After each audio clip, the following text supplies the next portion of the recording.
सप्तम स्थान में गुरुदेव। वराहमिहिर जी कहते हैं कि ऐसा इंसान अपने पिता से गुणों में श्रेष्ठ होता है। मतलब पिता, इसका मतलब ये हो गया कि इनके पिता भी गुणी होते हैं और पिता से इनके अंदर उनसे ज्यादा गुण होता है।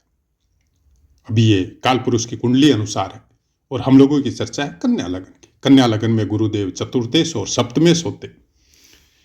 तो चतुर्थेश अगर आपके सप्तम स्थान में विराजित हो तो मनुष्य बहुत ही विद्यावान, पिता के धन का भी त्याग करने वाला, मतलब अपने बाहुबल या अपने ज्ञान के द्वारा धन को अर्जित करने वाला, सभा या कोई भी मित्र मंडली उनमें थोड़ा कम बोलने वाला, मतलब वो उतना ही बोलेगा जितने की जरूरत है, जरूरत से ज्यादा ऐसे इंसान मिथ्या वार्तालाप नहीं करते। अब क्योंकि सप्तमेश भी है तो सप्तमेश अगर अपनी ही राशि में सप्तम स्थान में ही हो तो मनुष्य अपनी स्त्री का सुख अच्छा पाने वाला, धैर्यशील, तीव्र बुद्धि और हृदय से संबंधित कुछ रोग वाला, ये सब बातें ओरा पाराशर की है और जैसी है वैसी बताई। अब क्या ऐसा ही होता है? बहुत कुछ परिवर्तन होता है। जब आप चंद्र कुंडली देखते हैं, मान लीजिए आपकी चंद्र कुंडली कन्या लगन की है, तब इस फल को जरूर लगाइए। लेकिन चंद्र कुंडली अगर सिंह लगन की है तो सिंह लगन में गुरुदेव के जो फल बताए उसको भी इनके साथ लगाइए। फिर सूर्य कुंडली को भी देखिए, क्योंकि आपका प्रारब्ध माता पिता से जुड़ा है और सूर्य कुंडली यही बताती है कि आपने अपने डीएनए से क्या क्या प्राप्त किया। इसलिए सुदर्शन चक्कर देखने की विद्या, ज्योतिष शास्त्र में सुदर्शन चक्कर क्या हुआ, आपकी जन्म कुंडली, आपकी चंद्र कुंडली और आपकी सूर्य कुंडली को एक साथ अध्ययन करना, इसका मतलब सुदर्शन चक्कर पद्धति। तो ज्योतिष में बहुत से डिपार्टमेंट है, बहुत से विभाग है, सबका आपको ज्ञान होना चाहिए, तभी जाके वो कुंडली का प्रिडिक्शन रिफाइन होगा। नहीं तो केवल लग्न कुंडली के द्वारा अगर आप समझेंगे कि हमको ऐसा ऐसा मिलेगा तो ये थोड़ा, मतलब ज्योतिष के प्रति कोई अच्छा नजरिया नहीं बोला जा सकता। सप्तम स्थान में बैठा हुआ गुरुदेव अपने दोनों त्रिकोणों को देखता है। मतलब ये काम त्रिकोण है, आपका तीसरा स्थान, एकादश स्थान और सप्तम स्थान। तो ये लगन को भी देखेगा सप्तम दृष्टि से और आपके दोनों काम त्रिकोणों को, तीसरे को और एकादश को भी देखेगा। तो ऐसा इंसान हद से ज्यादा पराक्रमी होता है। अपने भाई बहनों को या तो पालने वाला होता है या उनके उत्थान में अपना योगदान देने वाला होता है। बाहुबल के मामले में ऐसे इंसानों का प्रभाव अपने क्षेत्र से दूर दूर तक जाता है, बशर्ते कि बाकी ग्रह आपके किस तरह से विराजमान है और कैसा फल दे रहे हैं। बोला जाता है कि अकेला गुरु थोड़ा अच्छा नहीं होता है, लेकिन यह कुछ सीमा तक ही है, उसके बाद में हम इसको नहीं मानते। अकेला गुरु भी बहुत प्रभावी होता है।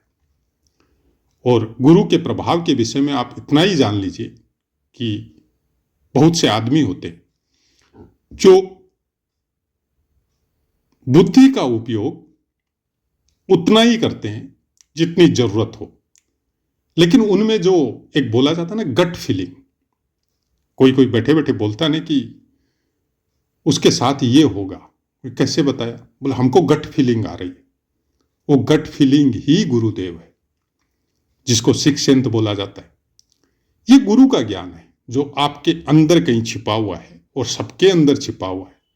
अब किसका कितना अध्ययन उसके विषय में है या उसको अपने कर्मों के द्वारा उसका जागरण किया है, उसके ऊपर डिपेंड करता है। लग्न को जब देखेगा और लग्नेश अगर बली है तो यहां पे आपके मस्तिष्क को आम आदमी से ज्यादा सक्रिय करेगा। मतलब बोला जाता है ना कि इंसान का मस्तिष्क अपने पूरे जीवन में 2-3%, 4% इंसान यूज करता है और बाकी का वो, मतलब पैदा होता है उस समय भी सुप्त अवस्था में ही रहता है, बाकी की नसें या बाकी का हिस्सा, और मरता है तब तक वो सुप्त अवस्था में ही रहता है। तो ईश्वर ने जब पूरा ये पिंड बनाया है ब्रह्मांड के अनुसार, तो जो चीजें आपको मिली है वो अननेसेसरी तो नहीं है, उसका यूज तो जरूर है। ये अलग बात है कि वर्तमान समय में उस विद्या का भी लोप हो गया, उन गुरुओं का भी लोप तो हम नहीं मानते, लेकिन शिष्यों का लोप हो गया। भौतिक जगत की जो चीजें हैं, वस्तुएं हैं, सुख है, साधन है, उसमें कुछ इंसान इस तरह से डूब गया कि उस चीज को एक्टिव करने के लिए न तो उसके पास समय है, नए ज्ञान लेने के लिए भी आपको बहुत समय देना पड़ता है। न वैसे गुरुकुल है, न वैसी श्रद्धा है गुरु के प्रति, कि जो श्रद्धा पहले आज भी बड़े बड़े मठों में या बड़े बड़े आश्रमों में जो श्रद्धा संतों में आपस में गुरु मूर्ति के प्रति रहती है, वैसी श्रद्धा हम लोग आम आदमियों में नहीं रहती। हम लोग फट से अपनों का ही, चाहे वो माता पिता हो, चाहे बड़ी बहन भाई हो, फट से उनका तिरस्कार कर देते, या नहीं भी करते फिजिकली तो भी मन में उनके प्रति गलत भाव ले आते। तो फिर गुरु वहां कुछ नहीं करता है, वो आपके ज्ञान पे फिर कुंडली मार के बैठ जाता है। अब कुंडलिनी शक्ति थोड़ी अलग लेवल पे है, और सप्तम स्थान पे अगर गुरुदेव विराजित है और कुछ गुरुओं का आशीर्वाद आपको प्राप्त हो गया और लग्नेश आपका मजबूत है, तो फिर उस चीज को एक्टिव करवाने की क्षमता इंसान को जन्मजात प्राप्त हुई है। कि सप्तम स्थान में बैठा हुआ गुरुदेव, आपके काम त्रिकोण में बैठा हुआ गुरुदेव, उस त्रिकोण को हद से ज्यादा एक्टिव करता है, और कुंडलिनी शक्ति वही मूलाधार में रहती है जहां से काम त्रिकोण का प्रादुर्भाव होता है। तो अगर आप अध्यात्म की लाइन जाते हैं, योग साधना की लाइन जाते हैं, उसके बारे में अध्ययन करते हैं, रिसर्च करते हैं, या उसके प्रति ध्यान लगाते हैं, तो गुरु का सानिध्य बहुत जरूरी है। और सबसे बड़ी खास बात, यहां पे बैठे हुए गुरुदेव अगर थोड़े भी एक्टिव है, थोड़ा साथ मिलता है, चाहे बचपन के संस्कारों द्वारा या गुरु सदृश से कोई संत महात्मा या योगी महापुरुष के द्वारा, तो ऐसा इंसान त्राटक में पहुंच जाता है। आप अपने ऊपर अजमा लीजिए कि आप एक चीज को जब देखना चालू करेंगे तो आपको पता भी नहीं चलेगा, और आप ऑटोमेटिक उसके ऊपर एक ही दृष्टि से देखते जा रहे हैं।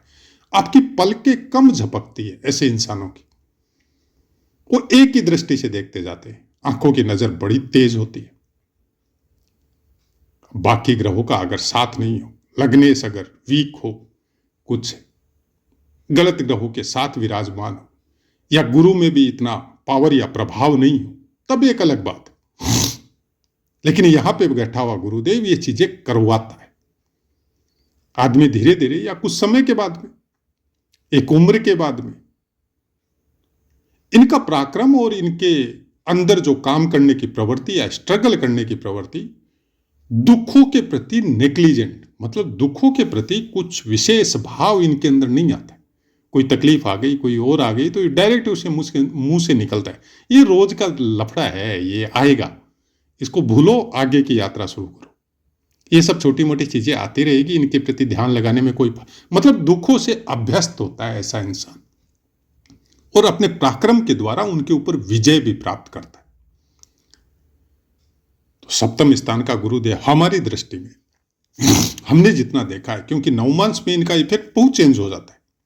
मीन राशि अपनी राशि है, तो अपनी राशि के लिए कभी कोई बिगाड़ करता नहीं है।